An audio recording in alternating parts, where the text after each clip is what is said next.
Bonjour à tous. Le libre arbitre, rien que ça. Voilà. Est-ce qu'on a un libre arbitre? Alors si on a un libre arbitre, bien sûr, on est aux commandes, on contrôle.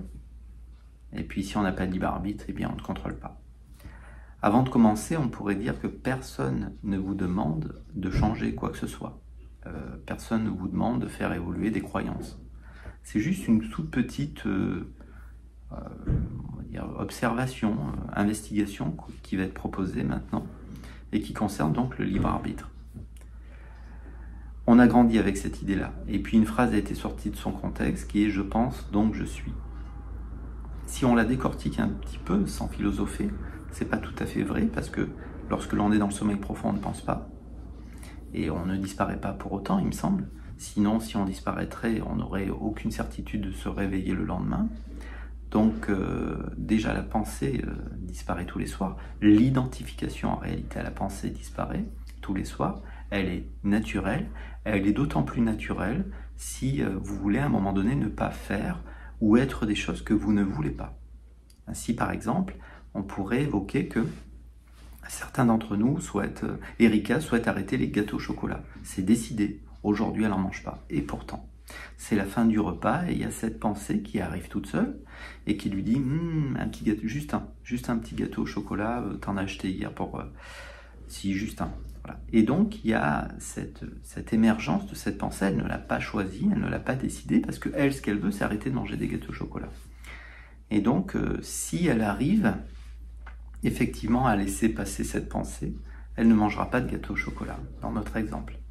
Et là, il y aura une récupération du mental, de l'ego, si vous voulez, qui dira « Ah bah t'as vu, j'ai un libre arbitre, la pensée est apparue qui me disait de manger des gâteaux au chocolat.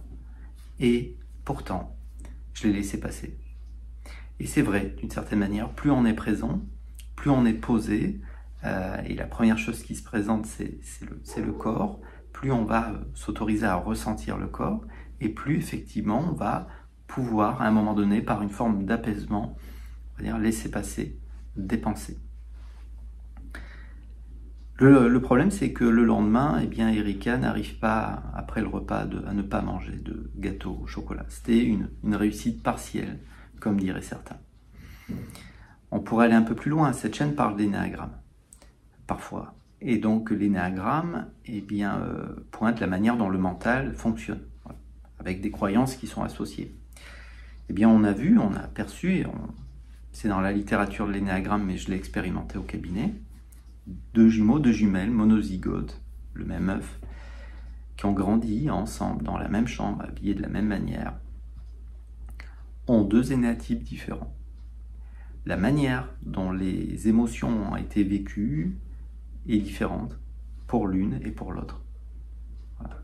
Et ça a été vraiment évoqué dans la littérature, c'est-à-dire d'où vient notre profil. Voilà pourquoi l'énéagramme, à l'origine, on dit parfois que c'est un outil spirituel. Mais qu'est-ce qui réellement crée mon profil? Parce que si je ne choisis pas finalement mon profil, je ne choisis pas mes croyances. Donc je ne choisis déjà pas d'une certaine manière ce qui me passe par la tête. Donc on peut se demander s'il y a un libre arbitre. En fait, s'il y a un libre arbitre, on a un impact sur l'environnement. Donc Erika et Chloé, qui sont pour l'occasion sœurs jumelles, vont à la salle de sport.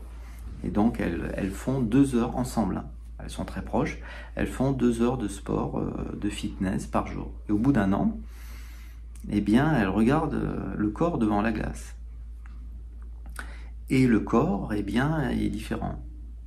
On est obligé de constater que pour l'une, les muscles sont quand même un petit peu plus saillants que pour l'autre. Alors bien sûr, celle qui a un corps qui est un petit peu plus dessiné que l'autre, bien il y a une récupération du mental qui dit « t'as vu, grâce à mes efforts à la salle, j'ai le corps qui est dessiné ».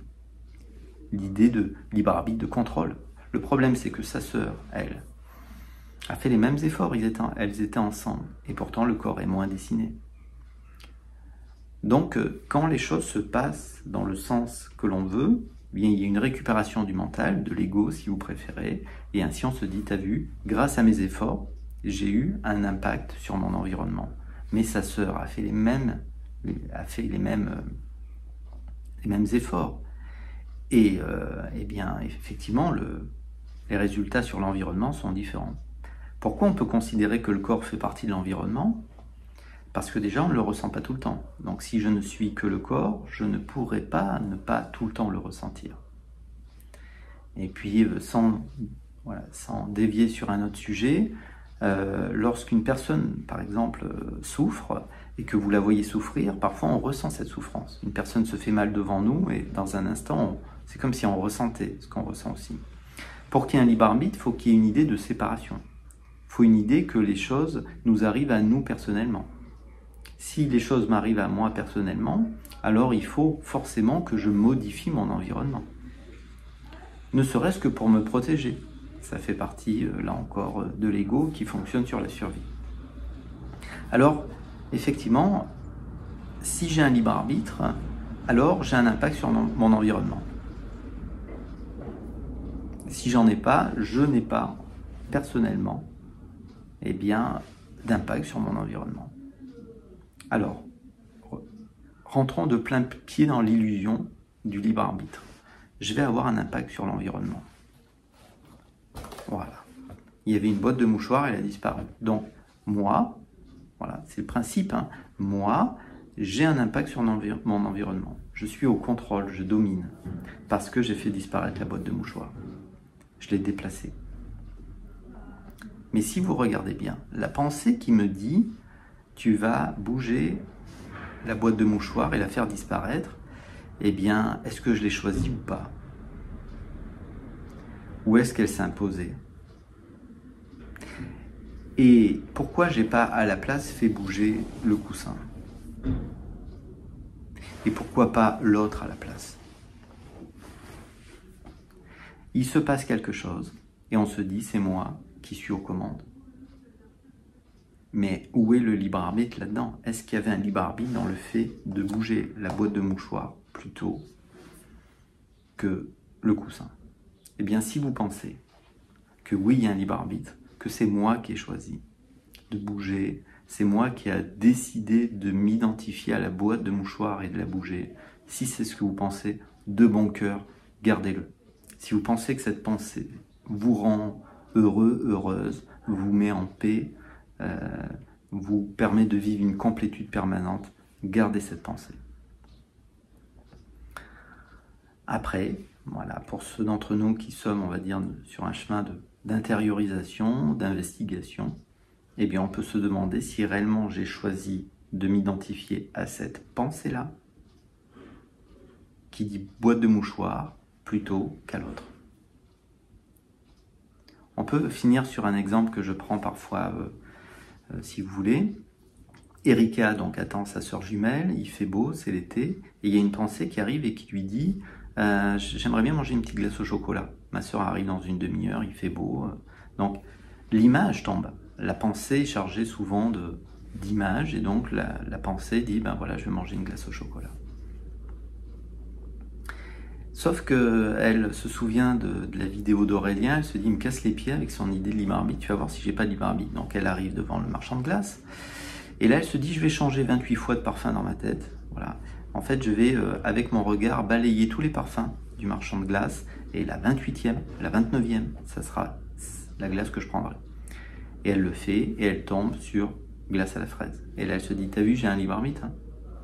Mais est-ce que tu as choisi le chiffre 28 ? Pourquoi tu n'as pas choisi le chiffre 44 ? Ça serait tombé sur un autre parfum. Est-ce que tu appelles balayer du regard de manière aléatoire? Tu l'as choisi ou ça s'est imposé? Pourquoi tu as décidé de balayer les parfums de glace de gauche à droite et pas à l'inverse? Parce que s'il n'y a pas le libre arbitre, bien sûr, ça peut sembler être terrifiant. Mais quel soulagement! Quel soulagement, parce que ça veut dire que je ne peux pas me tromper. Je peux me tromper que s'il y a un libre arbitre. S'il n'y a pas de libre arbitre, si je ne choisis pas les pensées que j'arrive à laisser passer et les autres que je n'arrive pas à laisser passer, alors je suis déjà libre. Je suis déjà libre et potentiellement, je suis déjà en sécurité. parce que ça ne peut pas être autrement. Donc je ne peux pas vouloir contrôler je ne sais quoi pour trouver de la sécurité, ce qui est un petit peu le rôle de l'ego.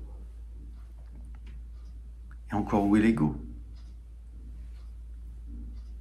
Donc bien sûr, cette vidéo est très dérangeante pour certains, parce que,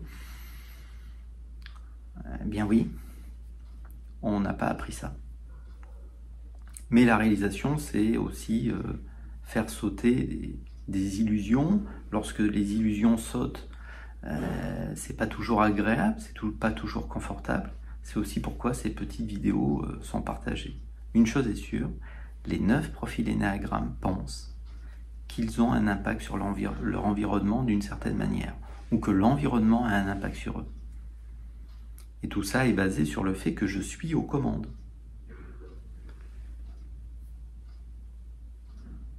Que je contrôle. Mais qu'est-ce que je contrôle en réalité? Si je ne contrôle pas mes pensées, parce qu'elles émergent toutes seules, si je ne choisis pas les pensées auxquelles je vais m'identifier et celles que je ne vais pas m'identifier, mais j'ai plus qu'à me détendre et être pleinement présent. Il y a quand même cette présence, c'est la seule chose que vous ne pouvez pas enlever, c'est que vous êtes présence. Ben, vivez pleinement cette présence.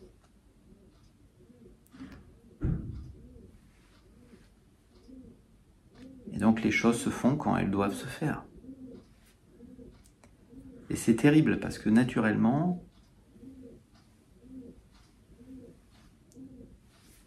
le plan manifesté aujourd'hui est construit autrement. Hein.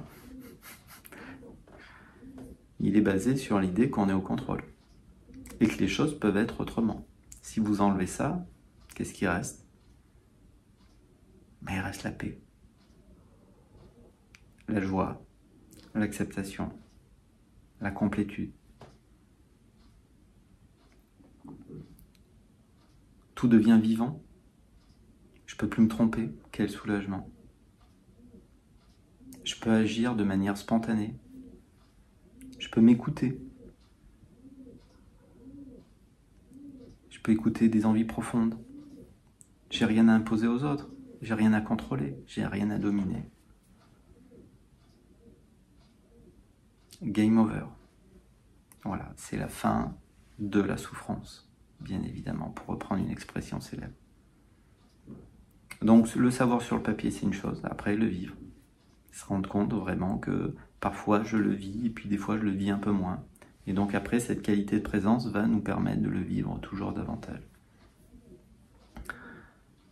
Et si je ne pouvais pas me tromper du coup, tout simplement. Peut-être à bientôt. Au revoir.